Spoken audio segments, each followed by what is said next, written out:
നമസ്കാരം. സംസ്ഥാനത്ത് ഏകദേശം 63 ലക്ഷത്തോളം വരുന്ന സാധാരണക്കാരായിട്ടുള്ള സാമൂഹ്യ സുരക്ഷാ ക്ഷേമ പെൻഷൻ ഗുണഭോക്താക്കളെ നേരിട്ട് ബാധിക്കുന്ന അതീവ പ്രാധാന്യമുള്ള ഒരു അറിയിപ്പാണ് ഇന്ന് വീഡിയോയിലൂടെ നിങ്ങളുമായിട്ട് ഷെയർ ചെയ്യുന്നത്.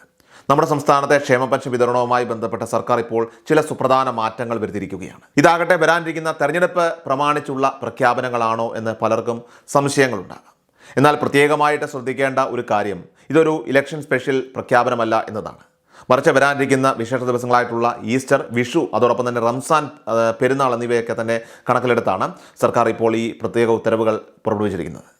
സാധാരണഗതിയിൽ ലഭിക്കുന്ന പെൻഷൻ തുകയിൽ നിന്നും വ്യത്യസ്തമായിട്ട് വിതരണ തീയതികളിലും രീതികളിലുമൊക്കെ തന്നെ ചില വ്യത്യാസങ്ങൾ ഈ ഉത്സവകാലത്ത് വരുത്തിയിട്ടുണ്ട്. നിലവിലെ അറിയിപ്പുകൾ പ്രകാരം ഒന്നല്ല 2 ഗഡുക്കളായിട്ടുള്ള പെൻഷൻ തുകയാണ് ഗുണഭോക്താക്കൾക്ക് ഈ സമയത്ത് ലഭിക്കാനായിട്ട് പോകുന്നത്. അതായത് ഒരാൾക്ക് 4000 രൂപ എന്ന നിരക്കിലായിരിക്കും ഈ ഘട്ടത്തിൽ ധനസഹായം ലഭ്യമാവുക. ഇതിൻ്റെ ആദ്യഘട്ട വിതരണം അടുത്തയാഴ്ച തന്നെ ആരംഭിക്കുമെന്നാണ് റിപ്പോർട്ടുകൾ സൂചിപ്പിക്കുന്നത്. ഇത് പ്രധാനമായിട്ട് മാർച്ച് മാസത്തെ ധനസഹായമായിരിക്കും ലഭിക്കുന്നത്.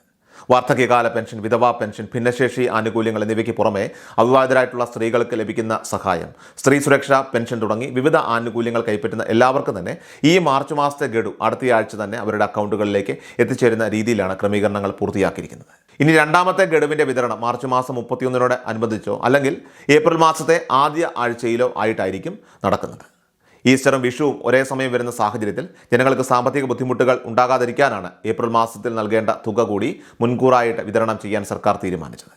സാധാരണയായിട്ട് ഏപ്രിൽ മാസം അവസാനം ലഭിക്കേണ്ട തുകയാണിത്. എന്നാൽ വിശേഷ ദിവസങ്ങൾ പരിഗണിച്ചുകൊണ്ട് ഇത് നേരത്തെയാക്കുകയായിരുന്നു. മുൻ വർഷങ്ങളിലും ഉത്സവകാലങ്ങളിൽ ഇത്തരത്തിൽ പെൻഷൻ മുൻകൂറായിട്ട് നൽകുന്ന പതിവ് സർക്കാർ സ്വീകരിച്ചിട്ടുണ്ട്. ആ രീതി തന്നെയാണ് ഇത്തവണയും പിന്തുടരുന്നത്. ഇതിനർത്ഥം ഏപ്രിൽ മാസം അവസാന പകുതിയിൽ പിന്നീട് പ്രത്യേകിച്ചും പെൻഷൻ വിതരണം ഉണ്ടാവില്ല എന്നതാണ്. മറ്റ് ചില ഓൺലൈൻ ചാനലുകളിൽ പ്രസിദ്ധീകരിക്കുന്ന വീഡിയോകളിലും വാർത്തകളിലും 3 മാസത്തെ പെൻഷൻ തുകയായിട്ടുള്ള 6000 രൂപ ഒരുമിച്ച് ലഭിക്കുമെന്ന് പറയുന്നതിൽ ചെറിയൊരു വ്യക്തത കുറവുണ്ട്. യഥാർത്ഥത്തിൽ മാർച്ച്, ഏപ്രിൽ, മെയ് മാസങ്ങളിലെ പെൻഷൻ വിതരണം മുടക്കമില്ലാതെ നടത്തുന്നതിനായിട്ട് സർക്കാർ ഒരു മുൻകൂർ ഉത്തരവ് ഇറക്കിയിരിക്കുന്നു എന്ന് മാത്രമേ ഉള്ളൂ. അല്ലാതെ ഒരുമിച്ച് ഒരേ മാസം തന്നെ വിതരണം ചെയ്യുമെന്നല്ല. വരാനിരിക്കുന്ന പൊതു തെരഞ്ഞെടുപ്പിന്റെ പശ്ചാത്തലത്തിൽ മാതൃകാ പെരുമാറ്റച്ചട്ടം നിലവിൽ വരുമ്പോൾ തന്നെ വകുപ്പുകളിൽ നിന്ന് ഫണ്ട് റിലീസ് ചെയ്യുന്നതിന് തടസ്സങ്ങൾ ഉണ്ടാകാതിരിക്കാനാണ് ഈ ഉത്തരവ് നേരത്തെ പുറപ്പെടുവിച്ചത്. ഓരോ മാസവും ഗുണഭോക്താക്കളുടെ എണ്ണം അനുസരിച്ച് കൃത്യമായി ഫണ്ട് അനുവദിക്കണം എന്ന നിർദ്ദേശമാണ് അതിലുള്ളത്. അല്ലാതെ 3 മാസത്തെ തുകയായിട്ടുള്ള 6000 രൂപ ഒരുമിച്ച് നൽകണമെന്നല്ല ഇതിൻ്റെ അർത്ഥം. എന്നാൽ ഇപ്പോൾ നമുക്ക് ലഭിച്ചിട്ടുള്ള ഉറപ്പായിട്ടുള്ള ഒരു വിവരം, ഔദ്യോഗികമായിട്ടുള്ള ഉത്തരവ് പ്രകാരം 4000 രൂപ 2 ഗഡുക്കൾ അതിൻ്റെ വിതരണം സംബന്ധിച്ചുള്ള ഉത്തരവാണ്. പെൻഷൻ വിതരണത്തിനുള്ള എല്ലാ സാങ്കേതിക ക്രമീകരണങ്ങളും ധനവകുപ്പിൻ്റെ ഭാഗത്തു നിന്ന് ഇതിനോടകം തന്നെ ഇപ്പോൾ പൂർത്തിയാക്കിയിട്ടുണ്ട്. മാർച്ച് 25 ശേഷം ആദ്യ ഗഡുവായിട്ടുള്ള 2000 രൂപ അക്കൗണ്ടുകളിൽ ക്രെഡിറ്റായി തുടങ്ങും. തുടർന്ന് മാർച്ച് 31 ഏപ്രിൽ ആദ്യമോ അടുത്ത ഗഡു 2000 രൂപ എത്തുന്നതാണ്.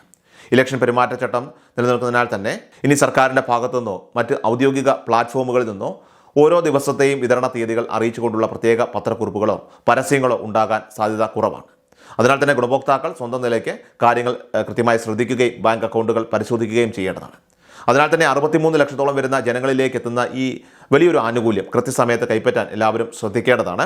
അക്കൗണ്ടിലേക്ക് പണം എത്തുന്നവർ അത് സ്ഥിരീകരിക്കുകയും കൈകളിൽ പെൻഷൻ വാങ്ങുന്നവർ അതാത് മാസങ്ങളിൽ വിതരണം ചെയ്യുന്ന ഉദ്യോഗസ്ഥരുമായിട്ട് കൃത്യമായി ബന്ധപ്പെടുകയും ചെയ്യേണ്ടതാണ്. ഈ വിവരം നിങ്ങൾ എല്ലാവരിലേക്കും മാക്സിമം ഒന്ന് ഷെയർ ചെയ്ത് നൽകുക. ഇതുപോലുള്ള അപ്ഡേറ്റുകൾക്കായിട്ട് നമ്മുടെ ചാനൽ മറക്കാതെ സബ്സ്ക്രൈബ് ചെയ്യുക, ഫോളോ ചെയ്യുക. കൃഷൽ മീഡിയ എല്ലാ ദിവസവും വാർത്തകളും അറിയിപ്പുകളും ഡെയിലി അപ്ഡേറ്റ്സും ലഭിക്കാൻ ഇപ്പോൾ തന്നെ ചാനൽ സബ്സ്ക്രൈബ് ചെയ്യുക, ഫോളോ ചെയ്യുക. നിങ്ങളുടെ ലൈക്കും ഷെയർ നൽകി ഞങ്ങളെ സപ്പോർട്ട് ചെയ്യുക. നിങ്ങളുടെ അഭിപ്രായങ്ങൾ കമന്റ് ബോക്സിൽ രേഖപ്പെടുത്തുക.